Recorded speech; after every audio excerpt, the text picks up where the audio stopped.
War leaves lasting marks on a person and a community. And at times, most of the time, those scars last beyond the generation directly affected by the conflict. I'm Annelies Borges, and on this episode of The Stream, we discuss what maims and kills long after the guns are silenced. Joining us to discuss are Mojgan Savabi Isfahani, environmental toxicologist who has documented war-created environmental hazards in the Middle East, particularly in post-war Iraq. Alex Foley, the co-founder of the Accountability Archive, a web tool documenting Israel's assault on Gaza. He has also a PhD on molecular biology of health and disease. And Liz Darlison, a consultant nurse at University Hospitals of Leicester, specializing in asbestos-related health issues and CEO of Mesothelioma UK. Thank you all so much for your time. Thank you for being part of the stream today. Alex, if I could start with you, how would you say wars kill long after the conflict itself is over? Sure. So there are a number of ways. I think when we think about the long-term effects of war, we often think about PTSD, trauma, having lived through those experiences. PTSD is often thought of as just a psychological disorder, but it has many physiological impacts as well. So people with PTSD, the brain regions that are responsible for emotional regulation actually thin. And so that has all sorts of downstream effects on the person's psychology. When you're in a highly adrenalized state, when you're in that fight or flight state for a long period of time, when you're releasing cortisol, that stress hormone, that has negative impacts on the body, that can have effects such as, adrenal fatigue. It can lead to cancer itself, and also cardiovascular disease. So that's just one aspect. In relation to Gaza, I think of all those images of people coming out of the dust of exposure to toxic chemicals, particulate matter, asbestos, as well as other, pulverized concrete and silica that can have lasting pulmonary effects that we won't see for 20 to 50 years down the road. But also, malnutrition is a huge problem in Gaza at the moment. That can have all sorts of impacts, particularly on young people. Young boys are particularly vulnerable to the effects of malnutrition. And that can lead to stunting. It can lead to poor cognition, learning disabilities in the future, as well as hypertension and metabolic syndromes. Thank you so much for bringing up malnutrition as well, because we often don't talk about also the horrific deaths that may cause. We're going to talk more about asbestos in particular later in the show, but Mojgan, you've published work on harmful health impacts of war-created pollution across the Middle East, and we will talk more about your work in Iraq in just a moment. But how would you say what Alex is describing, has described just now, relates and will relate to what's been happening in Gaza? What are some of your other observations in terms of the conflict, the war, the assault that is unfolding right now in front of our eyes? We know that in the past year and 2 months, 100,000 tons of bombs have been dropped on Gaza. Gaza is a quarter of the size of London. 100,000 tons of bombs on a small area like that. And by the way, 100,000 tons of bombs is equivalent to several atomic bombs that the United States dropped on Hiroshima. So when we speak to this massive, incredibly unprecedented bombing in an area the size of Gaza, we're talking about introducing not only asbestos, but also incredible amounts of toxic metals into that environment. We are introducing lead and mercury, which are neurotoxins. We are introducing all kinds of teratogens and carcinogens. And what I can see happening in Gaza is that it has become a place that does not allow for healthy reproduction. We have looked at this issue of reproduction in Iraq, in multiple cities, and I will talk about it when time comes. And what we do show is that metals like titanium, that's like tungsten, like lead and mercury and cadmium and chromium, they go up in the bodies of children who have been exposed to military pollution, including bombings and bullets, etc. So what this does is that it creates health issues in the children in the form of birth defects. If a pregnant mother, is exposed to all these toxins during her pregnancy, it will end up in the body of the fetus, and we will see increased risk of congenital anomalies or birth defects in that child. So what I see unfolding in Gaza, in this genocide, is that we are looking into the future where Gaza is not a good place for reproduction. And I might add that that is a war crime. If you inflict so much damage onto a place where it becomes impossible to have healthy children, you are committing a war crime. You all have mentioned asbestos. And Liz, you founded an organization to raise awareness about mesothelioma. We will discuss more about this particular cancer. But first, here's Nadine with the mineral that causes it, asbestos. One of the many threats Palestinians in Gaza are facing is the environmental consequences of war. Israel's genocide has devastated large areas of land, causing damage that will take years to reverse. One of the biggest culprits is asbestos. The toxic mineral was once widely used in construction. When buildings are demolished, particles are released into the air. And when these are inhaled, they can cause severe health problems, including cancer. Asbestos was banned in Israel in 2011, but still exists in older buildings in Gaza.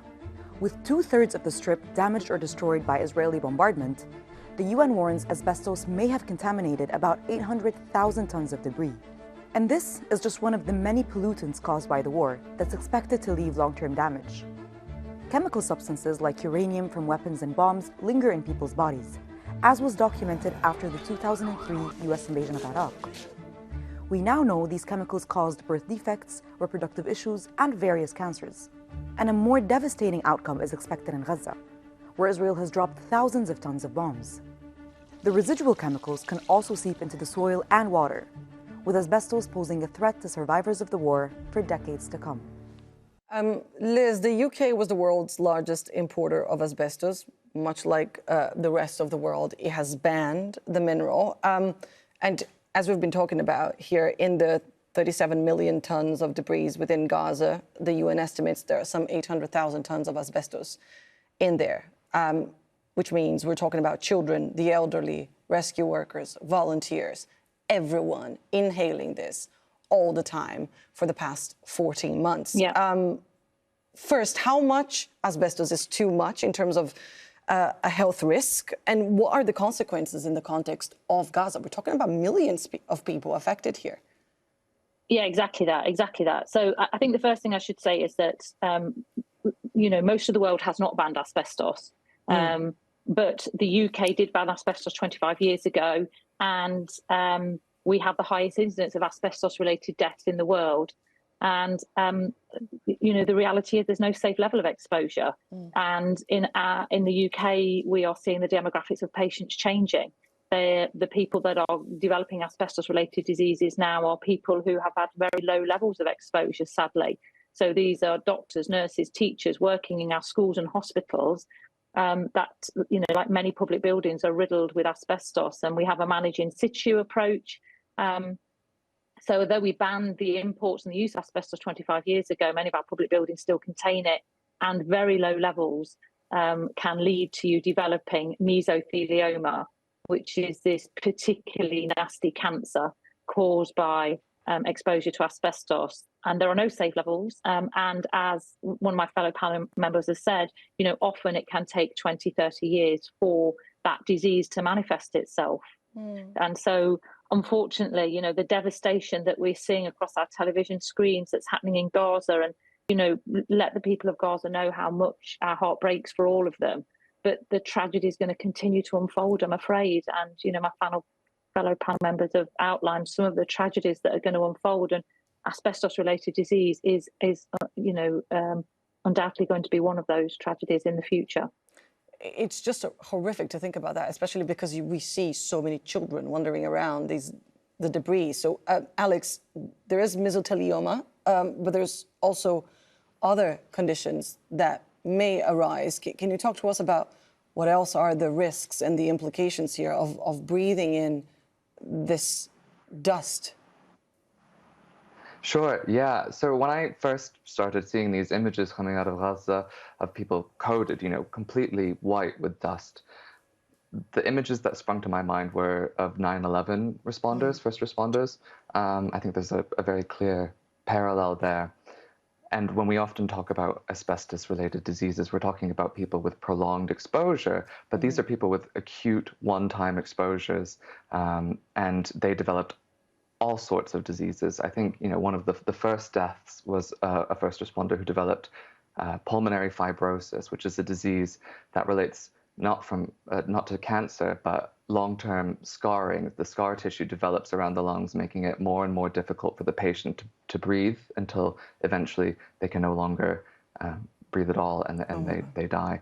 There are other similar diseases like silicosis, which is caused by breathing in pulverized silica, pulverized concrete, and that also causes pulmonary scarring that results in death.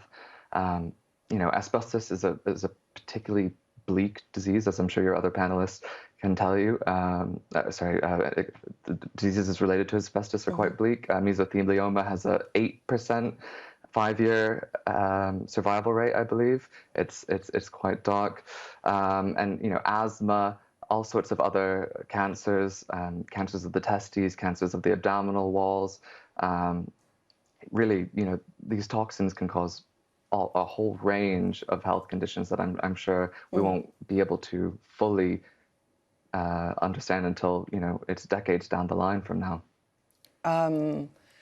It is mind-blowing because it also speaks volumes about just how many more ways to kill there are, right? Apart from the bombs, and how all the different ways of erasing a people, I guess. Morgan, you've published work on harmful health impacts of war-created pollution in the Middle East. First, can you tell us about your findings in Iraq? Thank you. Yes, since 2011, we've been studying impacts of war contamination on multiple Iraqi cities, in Basra, in Baghdad, in Fallujah, in Hawija, and Nasiriyah. We have collected samples of children with birth defects and their parents and where they live. And what we have shown significantly is that the closer a family lives to a U.S. military base, the higher the chances of that family having a child with birth defects, basically linking distance to a military base, which is a source of pollution in the Middle East, places where the United States has military bases. In Iraq, I think the U.S. right now has over 500 military bases in different capacities. So that is one thing we have shown. We have also shown that metals like lead and mercury are extremely high in samples of children with birth defects when you compare it to children who are healthy. We have shown that the same metals are high in the bodies of the parents. So we have a wealth of knowledge about what has happened in Iraq. And my fear is that the bombing in Gaza has been much more intense than bombings in Iraq. And so I would expect to see a hell of a lot more damage to public health in Gaza compared to Iraq. In Iraq, we have shown that titanium, cadmium, chromium, all of these are metals that are supported by a huge industry behind them that feeds into weapons manufacturing. It's important for us to recognize a lot of these metals are not normally found in high toxic levels in our environment. They appear when a place is barbarically bombed, like there was in Iraq, and now there is in Gaza and in Syria. That is when we see these metals released into the environment, and people would inhale them, they would eat them in the food that they eat, and in multiple ways, people get these metals into their bodies. Particularly sensitive are old people, young people, and women who are pregnant. When I see these images out of Gaza, I cannot help but to think what is happening in the bodies of hundreds and thousands of pregnant women in Gaza. What is happening, and I know it to be happening, is they're inhaling, they're eating, they are living in a place of highly toxic metal content, and these metals end up in her bloodstream and in her fetus, and it's impacting that fetus. So it is critical for us to stop this genocide. And again, it's going to have an impact on generations to come. Just to give people a context Absolutely. on birth defects and the Metals, numbers of birth defects. Sorry, yeah, so sorry to interrupt. It's just because Metals- the numbers of the birth defects that you have in your study are quite. In 1995, they're 1.37 per thousand births. 2003, that rises up to 23 per thousand births. So that is an enormous increase. And on that particular point of the metals, I just want to share the testimony of Dr. Mohammed Tahir, who volunteered in Gaza, and then get your reaction. Take a look. The last case we just did was a young man who was the subject of an explosive injury. He had penetrating trauma to his chest, and he had a paralyzed right arm. I suspected that he had a brachial plexus injury, but actually I was quite shocked when I found that a single cube-like structure had penetrated the skin, cut through what we call the upper trunk, and then also the lower trunk, and then lodged itself in the skin of his back. And this has left him with paralysis in his right arm, which probably will be permanent because of the nature of the condition, despite our best efforts. So these cubes that are used are perfectly formed cubes. They're made of tungsten, and they are built into weapons that actually are designed to explode and cause maximum damage indiscriminately. Mojgan, your reaction to this, you were nodding the whole way through. What an interesting finding. We have found high levels of tungsten associated with increases in birth defects in Iraq, in Baghdad. This is our last article, which we published in 2024. And to see that this metal is causing so much damage, it's mind-boggling. And I want to restate that these metals are extremely, extremely resilient. They do not break down to anything less toxic for decades. They are stable in the environment. And this is why we get more and more exposure as time goes by, because they continue to stay and they continue to pollute the environment and the people in it. So it was a very interesting clip. I'm thankful to see it specifically because we've shown tungsten, which is a metal of war for sure. There is a huge industry behind tungsten, and we see it high in children's hair in Baghdad that has been target of US bombings. And I am 100% sure if we do sampling in Gaza, we will see the same scenario in Gaza.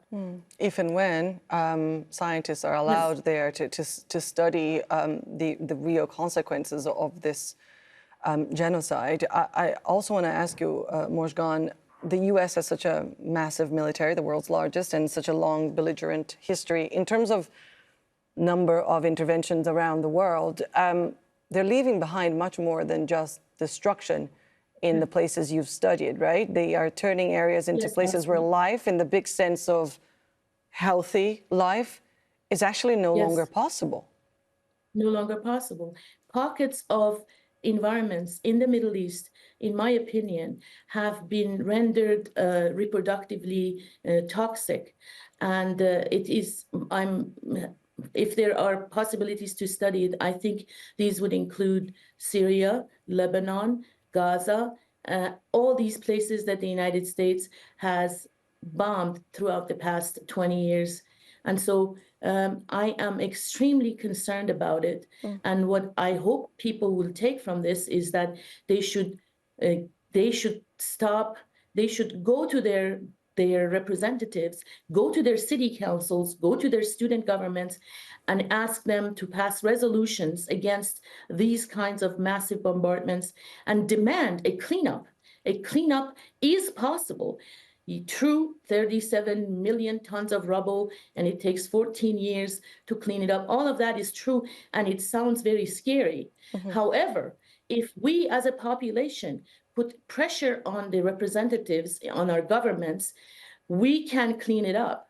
If Western powers, including the United States and European Union, if they put the kind of zeal and funding into cleaning up the environments they have degraded, if they do that, we can clean it up.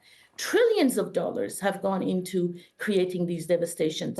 The same trillions of dollars that goes out of our pockets can be used to clean up Gaza, to clean up Syria, to clean up Lebanon, and to clean up Iraq. And that is what I hope to be able to lead. Liz, you mentioned there's no cure to mesothelioma. What is your sentiment when you watch the pictures out of Gaza, particularly when you see children in the midst of the debris? What are your thoughts? It's just heartbreaking. And, you know, 60% of people who are diagnosed with mesothelioma will die within a year of their diagnosis. And sadly, the asbestos will have taken 20, 30, 40, even maybe 50 years. So, you know, we're talking about the impact of these metals that are having a more, you know, a more immediate effect. But, you know, as I said, the tragedy is just going to continue to unfold. And there are treatments available, and, you know, countries that have, you know, a significant incidence of mesothelioma and healthcare systems that have clinical trials are leading the way in terms of treatments. But, you know, it's going to be too little too late for the people of Gaza and other areas of conflict and natural disasters. It's just an absolute tragedy.